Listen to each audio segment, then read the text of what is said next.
ಜೈ ಶ್ರೀರಾಮ್. ನೀವು ನೋಡ್ತಾ ಇದ್ದೀರಾ ಟಿವಿ ವಿಕ್ರಮ. ನಾನು ಸೌಮ್ಯ ಸನಾತನಿ. ನಮ್ಮ ಟಿವಿ ವಿಕ್ರಮದ ಎಲ್ಲ ಕಾರ್ಯಕ್ರಮಗಳ ನೋಟಿಫಿಕೇಶನ್ ನಿಮಗೆ ಸಿಗಬೇಕಂತ ಹೇಳಿದ್ರೆ ನಮ್ಮ ಟಿವಿ ವಿಕ್ರಮ ಚಾನಲನ್ನು ಸಬ್ಸ್ಕ್ರೈಬ್ ಮಾಡಿ, ಹಾಗೆ ಬೆಲ್ ಬಟನ್ ಕ್ಲಿಕ್ ಮಾಡೋದನ್ನು ಖಂಡಿತ ಮರಿಬೇಡಿ. ಮರಿ ಖರ್ಗೆ ಅಂತಲೇ ಫೇಮಸ್ ಆಗಿರುವಂಥ ಪ್ರಿಯಾಂಕ್ ಖರ್ಗೆ ಅಣ್ಣಂಗೆ ಅದು ಯಾಕೋ ಗೊತ್ತಿಲ್ಲ, ಪಾಕಿಸ್ತಾನದ ಮೇಲೆ ಇತ್ತೀಚೆಗೆ ಹೆವಿ ಲವ್ ಆಗಿದೆ. ಭಾರತದ ಸೇನೆಯ ಮಾತು ನಂಬೋದಿಲ್ಲ, ಆದರೆ ಪಾಕಿಸ್ತಾನದ PM ಮಾತು ನಂಬ್ತಾರೆ. ಅಷ್ಟೊಂದು ನಂಬಿಕೆ ಪಾಕಿಸ್ತಾನದ ಮೇಲೆ. ಪಹಲ್ಗಾಮ್ ದಾಳಿಯ ನಂತರ ಅದೇನಾಗಿದೆಯೋ ಗೊತ್ತಿಲ್ಲ, ಪ್ರಿಯಾಂಕ್ ಖರ್ಗೆ ಅವರು ಮಾತೆತ್ತಿದ್ರೆ ಸಾಕು ಮೋದಿ, RSS, ಅಮಿತ್ ಶಾ ಇದೇ ಜಪ ಮಾಡ್ಕೋತಾ ಇರ್ತಾರೆ. ಈಗೇನೋ ಹೊಸ ಕತೆ ಶುರು ಮಾಡ್ಕೊಂಡಿದ್ರು ಮೋದಿ ವಿಷಯದಲ್ಲಿ. ಮೋದಿ ಹಂಗೆ ಯಾಕೆ ಮಾಡಿದ್ರು, ಹಿಂಗೆ ಯಾಕೆ ಮಾಡಿಲ್ಲ, ಎಲ್ಲಿದ್ರು, ಪ್ರೆಸ್ ಮೀಟ್ ಯಾಕಾಗಿ ಮಾಡಲಿಲ್ಲ, ನಾಳೆ ನಾಡಿದ್ದು, ಹಾಗೆ ಮೋದಿ ಅವರು ಏನು ಊಟ ಮಾಡಿದ್ರು, ಯಾಕೆ ಮಾಡಿದ್ರು ಅಂತಲೂ ಕೇಳ್ತಾರೆ. ಈಗ ಅದೆಲ್ಲದರ ಬಗ್ಗೆನೂ ಮಾತಾಡಲ್ಲ. ಒಂದು ಪ್ರಶ್ನೆ ಖರ್ಗೆ ಅವರು ಕೇಳಿದರು. ಪ್ರಿಯಾಂಕ್ ಖರ್ಗೆ ಅವರ ಗ್ರಹಚಾರ ಹೆಂಗಿದೆ ನೋಡಿ. ಪ್ರಶ್ನೆ ಕೇಳಿದ ಒಂದೇ ದಿನದಲ್ಲಿ ಶೇಪ್ ಔಟ್ ಆಗಿದೆ. ಆ ಪ್ರಶ್ನೆ ಏನಂದರೆ, ಮೋದಿಜಿ ಅವರು IMF ಪಾಕಿಸ್ತಾನಕ್ಕೆ ದುಡ್ಡು ಕೊಡೋದನ್ನು ತಡೆಯೋಕೆ ಆಗಲಿಲ್ಲ ಯಾಕೆ ಅನ್ನೋದು. ನನ್ನ ಪ್ರಕಾರ ಅವರಿಗೆ IMF ಫುಲ್ ಫಾರ್ಮ್ ಕೂಡ ಗೊತ್ತಿರೋದಕ್ಕೆ ಚಾನ್ಸ್ ಇಲ್ಲ ಬಿಡಿ. ಮಜಾ ನೋಡಿ, IMF ಪಾಕಿಸ್ತಾನಕ್ಕೆ ಸಾಲ ಕೊಟ್ಟಿದ್ರ ಬಗ್ಗೆ ಮರಿ ಖರ್ಗೆ ಮೋದಿ ಅವರನ್ನು ಟೀಕೆ ಮಾಡಿದ್ದೇ ಮಾಡಿದ್ದು. ಒಂದು ದೊಡ್ಡ ಡೆವಲಪ್ಮೆಂಟ್ ನಡೆದಿದೆ.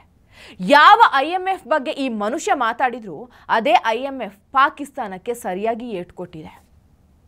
ಪಾಕಿಸ್ತಾನಕ್ಕೆ ಸಾಲ ಕೊಡ್ತೀವಿ ಅಂತ ಒಪ್ಕೊಂಡಿದ್ದಂಥ IMF ಈಗ ಲೋನ್ ಬೇಕಾದರೆ 11 ಹೊಸ ಷರತ್ತುಗಳನ್ನು ಪೂರೈಸಬೇಕು ಅಂತ ಹೇಳ್ತಿದೆ. ಇದು ಹೆಂಗಾಯ್ತಂದರೆ, ಕೈಗೆ ಬಂದ ತುತ್ತು ಪಾಪ ಪಾಕಿಸ್ತಾನದ ಬಾಯಿಗೆ ಬರದ ಸ್ಥಿತಿ. IMF ಮೊದಲು ಪಾಕಿಸ್ತಾನದ ಮೇಲೆ 39 ಷರತ್ತುಗಳನ್ನು ಹಾಕಿದ್ದು. ಅದರ ಜೊತೆಗೆ ಈಗ ಹೊಸ 11 ಷರತ್ತುಗಳು ಸೇರಿ ಟೋಟಲ್ 50 ಷರತ್ತುಗಳಾಗತ್ತೆ. ಈ ಷರತ್ತುಗಳನ್ನು ಪೂರೈಸೋದು ಪಾಕಿಸ್ತಾನಕ್ಕೆ ದೊಡ್ಡ ಸಮಸ್ಯೆ ಅಂತೂ ಹೌದು. ಪಾಕಿಸ್ತಾನದ ಆರ್ಥಿಕ ಪರಿಸ್ಥಿತಿ ಸದ್ಯ ಯಕ್ಕುಟ್ಟೋಗಿದೆ. ಪಾಕಿಸ್ತಾನದ ಸಿಚುವೇಶನ್ ನೆಟ್ಟಗೆ ಇದ್ದಿದ್ರೆ IMF ಕೂಡ ಯಾವುದೇ ರೀತಿಯ ಷರತ್ತುಗಳನ್ನು ಹೇಳ್ತಾ ಇರಲಿಲ್ಲ. ಈ ಪಾಕಿಸ್ತಾನದ ಲೋನ್ನ ಸ್ವಲ್ಪ ಬ್ಯಾಕ್ಗ್ರೌಂಡ್ ಬಗ್ಗೆ ಹೇಳೋದಾದರೆ, 2023ರಲ್ಲಿ Pakistan $3 billion stand by agreement ಮೂಲಕ IMFನೊಂದಿಗೆ ಸಹಿ ಹಾಕಿತ್ತು. ಯಾಕೆ ಮಾಡಬೇಕಾಯಿತು ಅಂದರೆ, ಇದಕ್ಕೂ ಮೊದಲು ಎಕ್ಸ್ಟೆಂಡೆಡ್ ಫಂಡ್ ಫೆಸಿಲಿಟಿ ಇದರ ಷರತ್ತುಗಳನ್ನು ಪಾಕಿಸ್ತಾನಕ್ಕೆ ಪೂರೈಸೋದಕ್ಕೆ ಆಗ್ತಿಲ್ಲ. ಆದರೆ ಎಮರ್ಜೆನ್ಸಿ ಸಂದರ್ಭಕ್ಕೆ IMF ಪಾಕಿಸ್ತಾನಕ್ಕೆ $3 ಬಿಲಿಯನ್ ಸ್ಯಾಂಕ್ಷನ್ ಮಾಡಿತ್ತು. ಈಗ ಏನಾಗಿದೆ ಅಂದರೆ, ಪಾಕಿಸ್ತಾನಕ್ಕೆ 2023ರಲ್ಲಿ ಕೊಟ್ಟ ಸ್ಟ್ಯಾಂಡ್ ಬೈ ಅಗ್ರಿಮೆಂಟ್ ಲೋನ್ ಸದ್ಯದಲ್ಲೇ ಮುಕ್ತಾಯಗೊಳ್ಳುತ್ತೆ. ಈಗ ಪಾಕಿಸ್ತಾನ IMFನಿಂದ ಒಂದು ಲಾಂಗ್ ಟರ್ಮ್ ಲೋನ್ ಕೇಳ್ತಾ ಇದೆ. ಆದರೆ ಈಗ ಮತ್ತೆ ಲೋನ್ ಬೇಕಾದರೆ 11 ಷರತ್ತುಗಳನ್ನು ಪೂರೈಸಬೇಕು ಅಂತ IMF ಹೇಳಿದೆ. ಹಾಗಾದರೆ ಆ ಹೊಸ ಷರತ್ತುಗಳು ಯಾವ್ಯಾವುದು? ಮೊದಲನೇದಾಗಿ, ಪಾಕಿಸ್ತಾನ ಜೂನ್ 2025ರ ಒಳಗೆ 17.6 ಲಕ್ಷ ಕೋಟಿ ಪಾಕಿಸ್ತಾನಿ ರೂಪೀಸ್ ಬಜೆಟ್ ಪಾಸ್ ಮಾಡಬೇಕು. ಇದರಲ್ಲಿ 1.7 ಕೋಟಿ ಮೌಲ್ಯದ ಅಭಿವೃದ್ಧಿ ಖರ್ಚು ಇರಲೇಬೇಕು. ನಂತರ ಈ ಎಲ್ಲ ಖರ್ಚು ಪಾರದರ್ಶಕವಾಗಿರಬೇಕು. ನಮ್ಮಲ್ಲಿ ಅಂದರೆ ಭಾರತದಲ್ಲಿ ನಿಮಗೆ ಗೊತ್ತಿರೋ ಹಾಗೆ ಕೃಷಿಗೆ ಯಾವುದೇ ರೀತಿಯ ಟ್ಯಾಕ್ಸ್ ಇಲ್ಲ. ಇದೇ ಕಾನೂನು ಪಾಕಿಸ್ತಾನದಲ್ಲಿ ಕೂಡ ನೋಡಬಹುದು. ಹಾಗಾಗಿ ಈಗ IMF ಪಾಕಿಸ್ತಾನದ 4 ಪ್ರಾಂತ್ಯಗಳಾದ ಬಲೂಚಿಸ್ತಾನ್, ಸಿಂಧ್, ಪಂಜಾಬ್ ಹಾಗೂ ಖೈಬರ್ ಪಖ್ತೂನ್ ಪ್ರಾಂತ್ಯಗಳಲ್ಲಿ ಬಿಲ್ ಪಾಸ್ ಮಾಡಬೇಕು. ನಂತರ ಕೃಷಿ ಮೇಲೆ ಇನ್ಕಮ್ ಟ್ಯಾಕ್ಸ್ ಹಾಕಬೇಕು ಅಂತ ಹೇಳಿದೆ. ಇದರಿಂದ ಪಾಕಿಸ್ತಾನದ ಸರ್ಕಾರಕ್ಕೆ ಜಾಸ್ತಿ ಟ್ಯಾಕ್ಸ್ ಸಿಗುತ್ತೆ. ಇದರಿಂದ ಪಾಕಿಸ್ತಾನದ ಆದಾಯ ಹೆಚ್ಚುತ್ತೆ.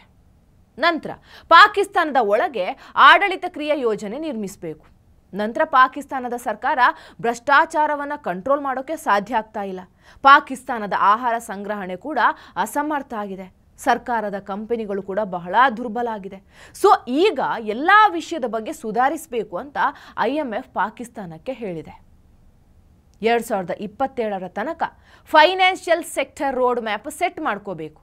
ನಂತರ ಪಾಕಿಸ್ತಾನದ ಗ್ರಾಹಕರಿಗೆ ಎಲೆಕ್ಟ್ರಿಸಿಟಿಗೋಸ್ಕರ ಸಬ್ಸಿಡಿ ಕೊಡುತ್ತೆ, ಅದನ್ನು ಕೂಡ ತೆಗೆದು ಹಾಕಬೇಕು ಅಂತ ಹೇಳಿದೆ. ಇನ್ನು ಗ್ಯಾಸ್ ಪ್ರೈಸ್ ವರ್ಷದಲ್ಲಿ 2 ಬಾರಿ ಮಾರುಕಟ್ಟೆ ಆಧರಿಸಿ ಹೊಂದಾಣಿಕೆ ಮಾಡ್ಕೋಬೇಕು. ಸಂಸತ್ತು ಮೇ ಅಂತ್ಯದ ವೇಳೆಗೆ ಈ ಸುಗ್ರೀವಾಜ್ಞೆಯನ್ನು ಶಾಶ್ವತಗೊಳಿಸಬೇಕು. ಕೈಗಾರಿಕಾ ಇಂಧನ ಬಳಕೆಯನ್ನು ರಾಷ್ಟ್ರೀಯ ಗ್ರಿಡ್ಗೆ ವರ್ಗಾಯಿಸುವ ಗುರಿಯನ್ನು ಹೊಂದಬೇಕು. ಇನ್ನು ಜೂನ್ ವೇಳೆಗೆ ಪ್ರತಿ ಯೂನಿಟ್ಗೆ 3.21 ರೂಪಾಯಿಗಳ ಮಿತಿಯನ್ನು ತೆಗೆದುಹಾಕೋದಕ್ಕೆ IMF ಆದೇಶ ನೀಡಿದೆ. ಇನ್ನು ವೆಹಿಕಲ್ ಇಂಪೋರ್ಟ್ ರಿಸ್ಟ್ರಿಕ್ಷನ್, ಹೊರದೇಶದಿಂದ ಪಾಕಿಸ್ತಾನಕ್ಕೆ ಬಳಸಿದ ಕಾರುಗಳನ್ನು ಇಂಪೋರ್ಟ್ ಮಾಡಿಕೊಂಡ ನಂತರ ಕಾರುಗಳ ಏಜ್ ಲಿಮಿಟ್ 3 ವರ್ಷ ಇತ್ತು. ಈಗ IMF ಅದನ್ನು ಹೆಚ್ಚಿಸಿ 5 ವರ್ಷ ಮಾಡಿ ಅಂತ ಹೇಳಿದೆ. ಇದರಿಂದ 4 ವರ್ಷಕ್ಕಿಂತ ಹಳೆಯ ಕಾರುಗಳನ್ನು ಪಾಕಿಸ್ತಾನಕ್ಕೆ ತರೋದಕ್ಕೆ ಸಾಧ್ಯ ಆಗ್ತಾ ಇರಲಿಲ್ಲ.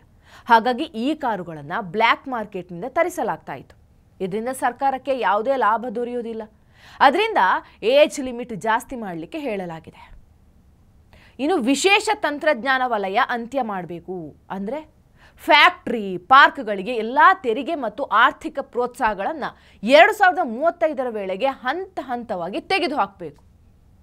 ಈ ಪ್ಲ್ಯಾನನ್ನು 2025ರ ಕೊನೆಗೆ ಸಬ್ಮಿಟ್ ಮಾಡಬೇಕು ಅಂತ IMF ಆದೇಶ ನೀಡಿದೆ. ಇದ್ರ ಜೊತೆಗೆ ಮುಖ್ಯವಾದ ವಿಷಯ ಆಪರೇಷನ್ ಸಿಂಧೂರ್. ಭಾರತ ಪಾಕಿಸ್ತಾನದಲ್ಲಿ ಆಪರೇಷನ್ ಸಿಂಧೂರ್ ನಡೆಸಿದೆ. ಭಾರತದೊಂದಿಗೆ ಉದ್ವಿಗ್ನತೆ ಜಾಸ್ತಿ ಆಗ್ತಾ ಇದೆ. ಇದರಿಂದ ಪಾಕಿಸ್ತಾನಕ್ಕೆ ಬಹಳ ದೊಡ್ಡ ಆರ್ಥಿಕ ಅಪಾಯ ಇದೆ. ಈಗಾಗಲೇ ಆಪರೇಷನ್ ಸಿಂಧೂರ್ನಿಂದ ಪಾಕಿಸ್ತಾನದ ಆರ್ಥಿಕತೆಗೆ ಬಹಳ ದೊಡ್ಡ ಪೆಟ್ಟು ಬಿದ್ದಿದೆ. ಯಾಕಂದರೆ ಭಾರತದ ವಾಯುಸೇನೆ ಪಾಕಿಸ್ತಾನದ ಹಲವಾರು ಡಿಫೆನ್ಸ್ ಇಕ್ವಿಪ್ಮೆಂಟ್ಗಳನ್ನು ನಾಶ ಮಾಡಿದೆ. ಈಗ ಮತ್ತೆ ಪಾಕಿಸ್ತಾನ ಡಿಫೆನ್ಸ್ ಇಕ್ವಿಪ್ಮೆಂಟ್ಗಳನ್ನು ಖರೀದಿ ಮಾಡಬೇಕು. ಇದರಿಂದ ಡಿಫೆನ್ಸಿಗೆ ಖರ್ಚು ಹೆಚ್ಚಾಗುತ್ತೆ. ಇದು ಪಾಕ್ ಆರ್ಥಿಕತೆಗೆ ದೊಡ್ಡ ಹೊಡೆತ ಬೀಳುತ್ತೆ ಅಂತ IMF ಹೇಳಿದೆ. ನೋಡಿ, ನಮ್ಮಲ್ಲಿ ಕೆಲವರು ಭಾರತ ಪಾಕಿಸ್ತಾನಕ್ಕೆ ಏನು ಮಾಡ್ತು, 4 ಪ್ಲೇನ್ ಹಾರಿಸಿದ್ರು ಅಷ್ಟೇ ಅಂತ ಕೇಳ್ತಾರೆ. ಆದರೆ IMF ಪಾಕಿಸ್ತಾನಕ್ಕೆ ಭಾರತದ ದಾಳಿಯಿಂದ ಎಂಥ ನಷ್ಟ ಆಗಿದೆ ಅನ್ನೋದನ್ನು ಹೇಳುತ್ತೆ. ಇದರಿಂದ ಪಾಕಿಸ್ತಾನಕ್ಕೆ ಹೊರಗಡೆಯಿಂದ ಬರುವಂಥ ಇನ್ವೆಸ್ಟ್ಮೆಂಟ್ ಕೂಡ ತಪ್ಪಿ ಹೋಗುತ್ತೆ. ಇದ್ಯಾವುದು ಅರ್ಥ ಆಗದ ನಮ್ಮ ಮರಿಕರಿಗೆ ಸುಮ್ಮನೆ ಕ್ಯಾಮರಾ ಕಂಡ ಕೂಡಲೇ ಮೋದಿಜಿ ಯಾಕೆ IMF ಸಾಲ ತಡಿಲಿಲ್ಲ ಅಂತ ಬೊಬ್ಬೆ ಹಾಕ್ತಾರೆ. ಪ್ರಿಯಾಂಕ್ ಖರ್ಗೆ ಅವರೇ, ಸುಮ್ಮನೆ ಮಾತಾಡೋದಲ್ಲ, ತಲೆ ಕೂದಲು ಬರೀ ಬೆಳ್ಳಗಾದರೆ ಪ್ರಯೋಜನ ಇಲ್ಲ. ತಲೆ ಒಳಗೆ ಏನಾದರೂ ಇರಬೇಕು. ಅರ್ಥ ಆಯ್ತಾ? ನೀವು ಹೇಳಿದ ಕೂಡಲೇ ನಂಬೋದಕ್ಕೆ ಜನ ಕೂಡ ದಡ್ರಲ್ಲ. ಟಿವಿ ವಿಕ್ರಮ, ದೇಶ ನಿಮ್ಮ ಕೈಯಲ್ಲಿ. ಈ ಕಾರ್ಯಕ್ರಮ ನಿಮಗೆ ಇಷ್ಟ ಆಗಿದ್ದಲ್ಲಿ ಲೈಕ್, ಶೇರ್ ಹಾಗೂ ಕಮೆಂಟ್ ಮಾಡಿ. ಟಿವಿ ವಿಕ್ರಮದ ಕಾರ್ಯಕ್ರಮಗಳನ್ನು ನಿರಂತರವಾಗಿ ವೀಕ್ಷಿಸಲು ಸಬ್ಸ್ಕ್ರೈಬ್ ಮಾಡಿ, ಬೆಲ್ ಐಕನ್ ಒತ್ತಿ.